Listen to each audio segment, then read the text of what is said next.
Баршаларыңызға сәлем. Бүгінгі видеода 7 айлық балаға берілетін қосымша тамақ түрімен бөлісетін боламын.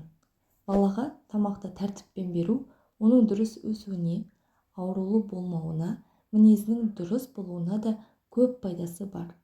Балаға тамақ тәртіпсіз, ретсіз, былапыт берілсе, бала аурулы болады. Асқазаны бұзылады.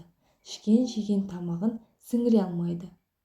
Сондықтан да әр ай сайын балаға бекітілген тізім бойынша қосымша тамақты енгізген абзал. Егер де сіз өзіңіздің балаңыздың денсаулығына алаңдайтын болсаңыз, бүгінгі видео сізге пайдалы болады деген ойдамын. Каналдан алыстамаңыздар. Біз жалпы білеміз, балаға қосымша тамақты оның үлкен дәретіне назар аударып бастаймыз және соны береміз. Егер сіз балаңызға әлі қосымша тамақты бермеген болсаңыз, дәл қазір оның үлкен дәретіне назар аударып, қосымша тамақты бастап кетсеңіз болады.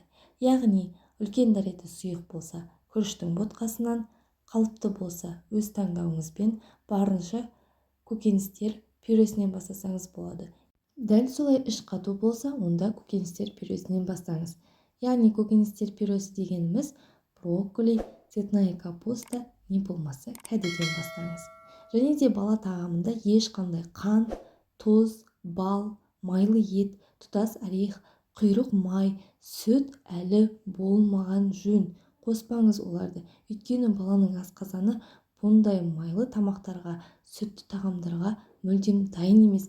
Тіпті ірімшіктің өзін 8-9 айында балаға бірақ енгіземіз. Ал егер балаңызға ботқаны беретін болсаңыз, онда тұзсыз, қансыз, тіптен сүтсіз дайындайсыз. Балаңызға қалай ботқаны дайындау керектігін білмей жүрген болсаңыз, дәл қазір видеоның жоғарғы жағына сілтеме қалдырып кеттім, және де описание бөліміне де қалдырып кететін боламын. Сол жерде мен тұзсыз, қансыз, майсыз, сүтсіз қалай балаға тәтті, оңай каша дайындаймыз, сол туралы бөлісіп кеткен болатымын. Видеосымен де бөлісіп, дайындау жолын көрсеткен болатымын. Сол видеоны бір рет болсын көріп алуды ұсынамын. Құрметті аналар, денсаулық сақтау ұйымының бекіткен әр ай сайынғы қосымша тамақты беру тізімін міндетті түрде сақтасаңыздар, өздеріңіз үшін жақсы болмақ. Ешқайда асығудың, не болмаса 8 айлық балаға берілетін тамақты 7 айлық балаға тықпыштаудың, мәжбүрлеудің ешқандай қажеті жоқ. Барлығы өзінің орнымен, кезегімен болады. Енді мен сіздерге көп созбай, 7 айда балаға қандай тамақтар береміз, соны айта өтейін. Көкөністерден түсті капуста, кәді, брокколи, сәбіз, асқабақ. Ботқалардан күріш, жүгері, қарақұмық, сұлы. Бұл ботқаларды міндетті түрде сүтсіз, қантсыз, майсыз, тұзсыз жасаймыз, яғни құр суға. Бала жеу үшін, татымды болу үшін, бұл ботқаларға тәттілік беру үшін алма, алмұрт, асқабақ, сәбізді қосып жесеңіз болады. 7 айлық баланың тамағындағы жаңа өнім ол ет. Қоян және индейкадан берсек болады.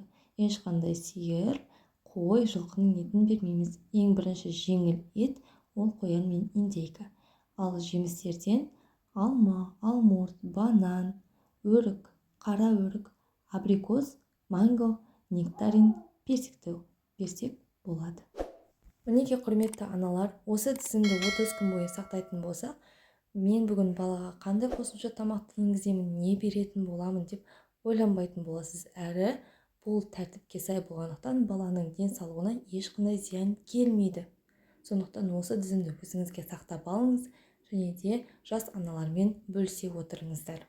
Егер каналыма тіркелмеген болсаңыз, дәл қазір тіркеліп, жанындағы қоңыраушаны бөлісіп қойыңыз. Себебі мен алдағы уақытта қосымша тамақты дайындау үлгілерімен де бөлісетін боламын. Сіздермен бірге болған жансая, келесі видеоларда кездескенше, ассаламу алейкум.